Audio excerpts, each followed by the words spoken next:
Good evening and welcome back to another Fantasy Football Fix daily price change predictions video.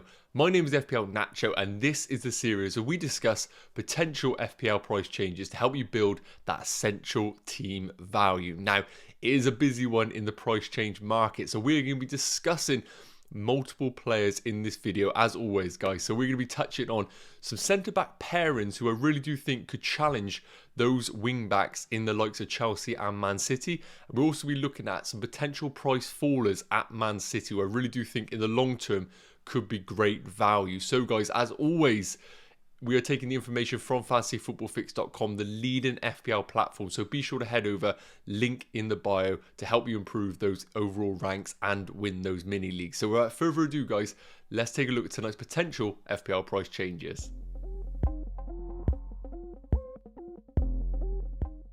Okay guys, let's kick off this video looking at the Fantasy Football Fix price predictor. And as I mentioned, it is a busy one tonight with potential FPL price changes. What I've done is picked a watch list of the notable players that I think are of interest. And of course, guys, we have all of the data going around the graphics here, which you can check out obviously below me here. Don't miss out on that. So, as we mentioned, guys, Man City and Chelsea assets have been the talk of the town. For those that are regular listeners, of course, we've been talking about them in our previous videos. And as you can see with the price predictor here, Ben Chilwell, Mason Mount, Phil Foden, three very popular assets are predicted to rise in price tonight.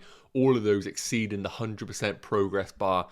And some notable players as well that are probably less in the discussion is Chelsea's goalkeeper Mendy, Laporte and Van Dijk. We're going to be touching on those in a bit because, interestingly, centre-backs are getting less of the attention right now.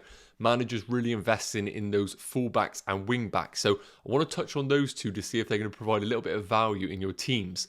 And Kovacic, another one who we didn't necessarily recommend as an asset because of the rotation risk and low ceiling. But he has ticked over very nicely as an asset and definitely somebody who could be good value if you want to look around that price bracket. Seeming he's getting consistent minutes in that Chelsea team. And notable fallers, Alonso obviously off the back of Ben Chilwell. Ronaldo obviously with the Man United form recently looking like an obvious sell. Grealish, interestingly, and Pulisic, two players that I think in the long term could be nice options to pick up. Might be touching on those in the future videos. And Bamford and Calvert-Lewin, those two players have really been hindered by their injuries recently. Two players I definitely think managers should put on their watch list. Calvert-Lewin, I think, out for 4 weeks, so not one to consider right now. And Bamford, who Leeds are desperate to get back. I really do think he should be on everyone's radar once he is confirmed fit. But unfortunately, nothing in the press conferences that suggests when he's going to be back. So, like I said, guys, let's touch on some of the players now. And I want to be looking at, first and foremost, two centre-backs in Laporte and Van Dijk. Right, guys, so here I wanted to look at, as I mentioned, the two centre-backs in Laporte and Van Dijk. Now, of course, over the previous videos, we have been discussing Chilwell, Cancelo, of course, of their recent returns. Chilwell in particular, I think it's safe to say that he's probably the go-to Chelsea asset right now. Definitely somebody that all managers should be looking at. There's no doubts about that. But I think it is worth noting that there are different options available within the game. And these two players that are potentially rising in price tonight, I don't think are getting enough attention necessarily within the FPL community. Clearly, in the FPL broader terms, they must be because they're getting a price rise tonight. But when we look at it here, I've got the fixed comparison matrix up over on fantasyfootballfix.com. I've decided to compare the likes of Laporte, Van Dijk, Cancelo and Chilwell. Obviously, two very offensive fullbacks in comparison to the two centre-backs. Now, first of all, I want to draw your attention to the predicted points over the next 5 game weeks. And as you can see, Chilwell is down there at 16 points. Now, I think it's worth mentioning that the recent minutes for him over the 9 game weeks has probably skewed his returns over the next 5 a little bit. I think when he does get guaranteed game time, that probably will increase naturally, but the risk of Alonso is kind of skewing those returns over the next 5. But Cancelo at 21.2, Laporte is beating him on 21.9 and Van Dijk on 21.5. So, of course, we're expecting Cancelo to probably get more attacking returns, but when we look at actual guaranteed minutes, you know, Laporte, that's the reason why he's matching Cancelo toe for toe over the next 5 game weeks. So definitely at $1 million cheaper, I think already Laporte is kind of throwing his hat in the ring here as a potential option. Then we come down here to the underlying stats. We can see that both Van Dijk and Laporte have had 11 shots apiece. Cancelo leading the way with 17, ridiculous stats there, and Chilwell with 7. Worth noting with Chilwell, he has played considerably less minutes, almost 600 less than the likes of Van Dijk and Cancelo.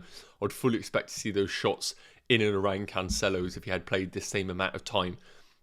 It's worth noting as well, the shots for Laporte and Van Dijk are going to be the likes of headers or scrappy shots from in and around the box from corners or set pieces.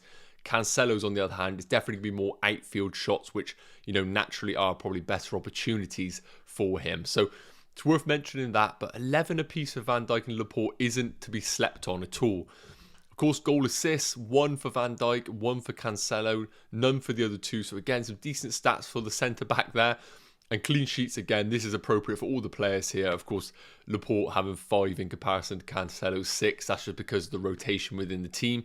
But goals, that is where Chilwell is leading the way with 3. The only other one to get a goal so far is Laporte. So worth noting that his goal threat is there. So what I'm trying to conclude here, guys, is that there's no reason for me saying that these two, Laporte and Van Dijk, are better options than Cancelo and Chilwell. There's no doubt that they're not.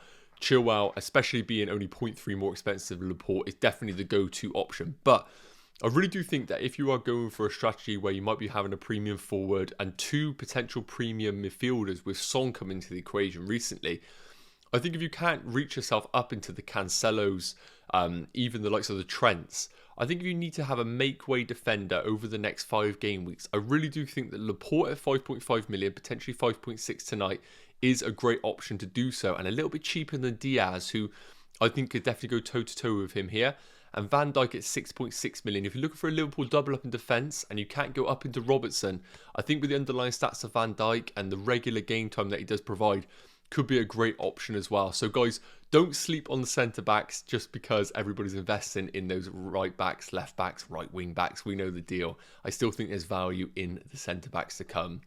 Okay guys, I want to wrap up this video looking at Man City midfielders. Now, it's worth mentioning that Phil Foden has been the talk of the town for the last few game weeks, and for those who are regular watchers, you know that we have looked into depth of Phil Foden versus Mason Mount, so be sure to check out those previous videos once you finish this one, of course. So, of course, Phil Foden versus Mason Mount, very, very close. I think we just favour Phil Foden because of the high ceiling that he offers, but we know with Mason Mount, they're probably going to get a bit more guaranteed game time. But I think right now, the general consensus is Phil Foden is a little bit hotter and a bit more tastier asset. So I think Phil Foden is probably the one to go for. But in this segment here, I want to just quickly compare Jack Grealish to Phil Foden. Now, of course, Jack Grealish is predicted to fall in price tonight.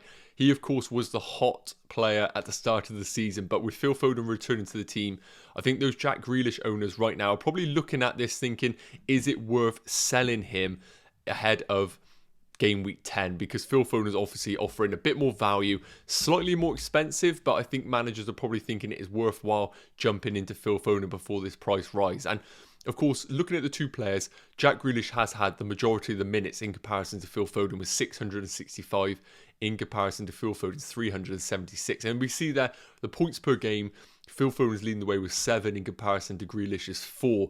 I think that's been the general consensus for Grealish, that he's been a good player for Man City so far, but the actual output for him hasn't been the Man City levels which we have come to expect with players like Sterling, Sané operating more on that left-handed side over the years gone by. So what I look here, guys, is the touch map first and foremost for both players. Again, when they have operated in the team, playing in very similar positions. Of course, Phil Foden playing as a midfield 3 from time to time, but we do tend to see him on the pitch operating off that left-hand side where, as you can see, Jack Grealish is getting plenty of his touches. But what is prominent here in the touch map, and it's in particular Phil Foden, who's had less minutes, is those central area touches within the box. Getting in and around the box between the two posts, which I would argue Jack Grealish hasn't been doing enough of at Man City. Predominantly his touches are more on the left-hand side of the box or outside of the box. Really do like what I'm seeing with Phil Foden with those touches within the box between the posts. And when we come down here, again, guys, Jack Grealish played nearly double the amount of minutes and Phil Foden's only had 2 less shots. And, of course, the touches, he had half, which you would expect to see. But the attempted assists, 21 for Jack Grealish and 7 for Phil Foden. Again, I think does justify that Jack Grealish is a bit more of a creator in the side. And I really think Phil Foden is a bit more of that finisher within the team in comparison to Grealish. When we come down here, guys, I want to come all the way down to the average statistics per 90, as this will give us a real gauge into how the two have operated so far for their team.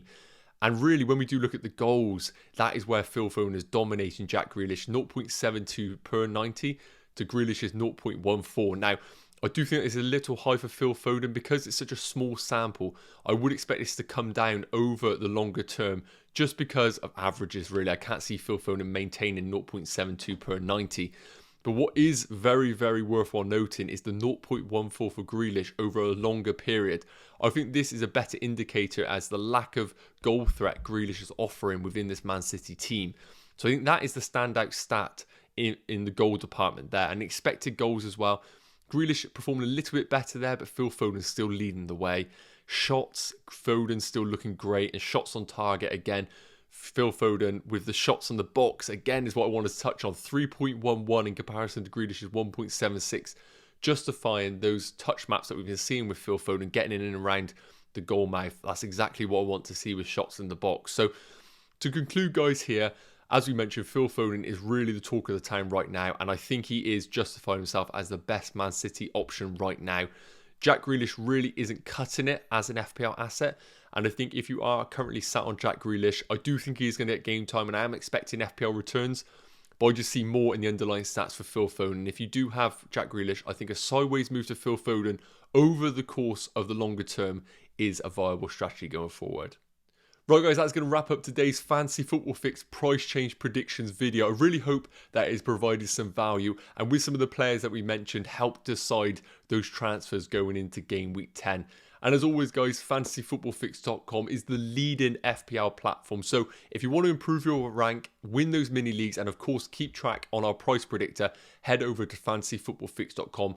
Link is in the bio. And as always, guys, FPL price changes aren't an exact science, and they can alter. So be sure to monitor our price predictor just to be very careful of those price rises and falls. So as always, guys, if you did enjoy the video, be sure to hit that like button, smash that subscribe button, and with videos dropping daily, you don't want to be missing anything. So hit that notification bell, and we will see you same time tomorrow. Cheers.